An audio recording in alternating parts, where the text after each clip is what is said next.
बिहार सहित पूरे देश में लोगों के बीच जब भी कोई पर्व आता है तब लोगों के बीच यह देखा जाता है कि लोग पर्व को लेकर काफ़ी कंफ्यूज रहते हैं। लोग अक्सर यह देखते हैं कि यह त्यौहार कब मनाया जाएगा, क्योंकि अक्सर मिथिला पंचांग और अन्य पंचांग के अनुसार यह देखा जाता है कि 2 तिथि में जो पर्व है वो बढ़ जाते हैं।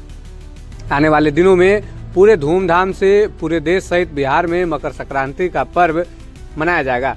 ऐसे में अब लोगों के मन में यह सस्पेंस बना हुआ है कि मकर संक्रांति 14 या 15 जनवरी कब मनाया जाएगा। अक्सर बीते कुछ सालों में अगर हम देखेंगे तो 15 जनवरी को जो मकर संक्रांति का पर्व है वो मनाया जाता रहा है। ऐसे में इस बार भी कई लोग यह कह रहे हैं, कई पंडितों का ये कहना है कि 15 जनवरी को मकर संक्रांति का पर्व जो है वो मनाया जाएगा और लोग जो है इसको लेकर काफ़ी कंफ्यूज है। ऐसे में इस वीडियो में हम आपको ये बताएंगे कि मकर संक्रांति मनाने का जो सही समय है वो कब होगा। आपको बता दें मिथिला पंचांग के हिसाब से आप मकर संक्रांति का जो पर्व है वो 14 जनवरी को मनाया जा रहा है। पूरे देश सहित पूरे बिहार में यह पर्व धूमधाम से मनाया जाएगा। ऐसे में मुजफ्फरपुर में आज मैथिली परिषद द्वारा मुजफ्फरपुर के धर्म समाज संस्कृत महाविद्यालय के परिसर में धर्मनाथ मंदिर में एक महत्वपूर्ण बैठक रखी गई और बैठक में यह लोगों को जानकारी दी गई कि मकर संक्रांति का जो पर्व है वो 15 जनवरी को मनाया जाएगा। 15 जनवरी को मकर राशि में सूर्य प्रवेश करेगा। इसको लेकर मकर संक्रांति का जो पर्व है वो 14 जनवरी को ही मनाया जाएगा। बैठक को संबोधित करते हुए आचार्य राघवेंद्र मिश्रा सहित तमाम लोगों ने इसको लेकर अपनी बातों को रखा है। इस दौरान आचार्य राघवेंद्र मिश्रा, सुनील कुमार झा, डॉक्टर आचार्य अमित कुमार झा, धर्मेंद्र ठाकुर, दिलीप कुमार मिश्रा, लोकेश नाथ मिश्र, महंत नवलगिरी, विपिन मिश्रा, पुण्यकांत झा, अभय मिश्रा, गौरी शंकर मिश्र, मुकुंद नंदन शास्त्री, देवेश झा, देवनाथ झा, सुधीर कुमार मिश्रा, शशिरंजन झा, शंकर झा, मानस कुमार, आचार्य अमरनाथ शास्त्री,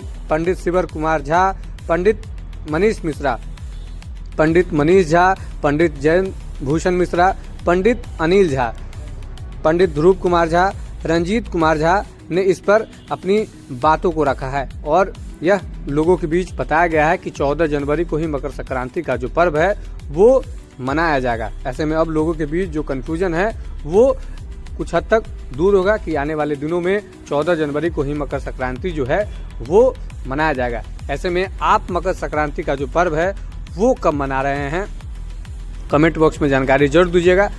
बीते कुछ सालों से 15 जनवरी को मकर संक्रांति का पर्व जो है वो मनाया जाता था, लेकिन इस बार जो मकर संक्रांति है वो 14 जनवरी को मनाया जाएगा। इस पर आपकी क्या कुछ प्रतिक्रिया है कमेंट बॉक्स में जरूर लिखिएगा। धन्यवाद। एकादशी व्रत कथा है आपके सामने में।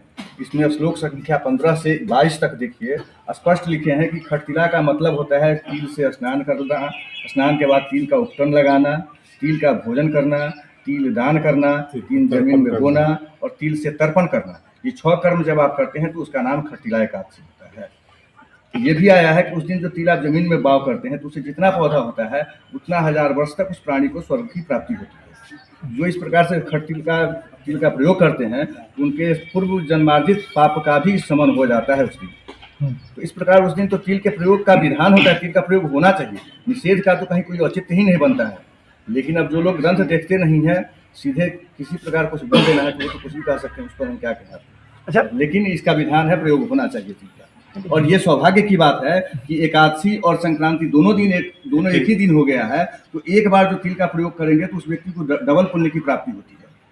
अच्छा, मतलब कोई भी विभिन्न राशि के सारे तो अलग अलग राशि से होते हैं, उस दिन ऐसा क्या मतलब एक सहयोग बना है ये मकर संक्रांति को लेकर, उसमें क्या होना चाहिए, मतलब क्या करे लोग उसको मतलब एक लाभ मिले जीवन काल में अपना। धर्म समाज एकादशी ये संक्रांति के विषय में आया है, सभी राशि वालों के लिए उत्तम है, किसी राशि वाले के लिए कमजोर इसको नहीं माना गया। लेकिन जो व्यक्ति उस दिन तिल पात्र का दान करते हैं उनको उनकी प्राप्ति होती है। जो तिल और गाय का दान करने में अगर सक्षम हो करते हैं तो वो जन्म जन्मांतर तक स्वर्ग में वास करते हैं।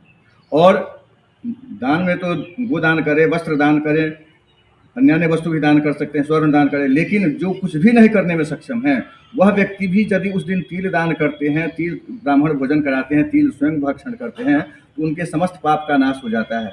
हमारे हिंदू धर्म में जो सामर्थ्यवान व्यक्ति हैं उनके लिए तो है ही, लेकिन जो व्यक्ति अत्यंत कमज़ोर हैं, जिनके पास कुछ भी नहीं है, आर्थिक दृष्टि से बहुत विपन्न है, तो उनके लिए भी जगह दिया गया है। उनकी उपेक्षा कहीं भी हिंदू धर्म में नहीं की गई है। इसीलिए ये विधान दिया गया है कि तिल तो सामान्य राशि में हो जाएगा, तो थोड़ा सा भी तिल खरीद करके अगर वह दान कर देते हैं या थोड़ा सा ज़मीन में डाल देते हैं, तो उस तिल से के पुण्य के प्रभाव से उनको सदगति मिल जाएगी। इतना महत्व एक बार करने से बताता है। जमीन में या मतलब घर में अगर कोई ये कहाँ उसको मतलब ये दान किया जाए, ये बताइए। मान लीजिए जिसको जमीन नहीं है, वो पेड़ पौधा लगाए हुए, उसमें भी रख सकते हैं। देखिए, दान के लिए दानम दुर्गतिनाशनम, दान से दुर्गति का नाश होता है। और दान देने का मतलब है पात्रम देय, यानी जो सुयोग्य व्यक्ति है उनको देना चाहिए।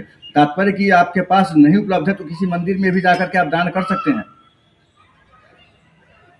मंदिर का जो उचित जगह है वहां पर भी आप उसको भाव कर सकते हैं। ठीक है।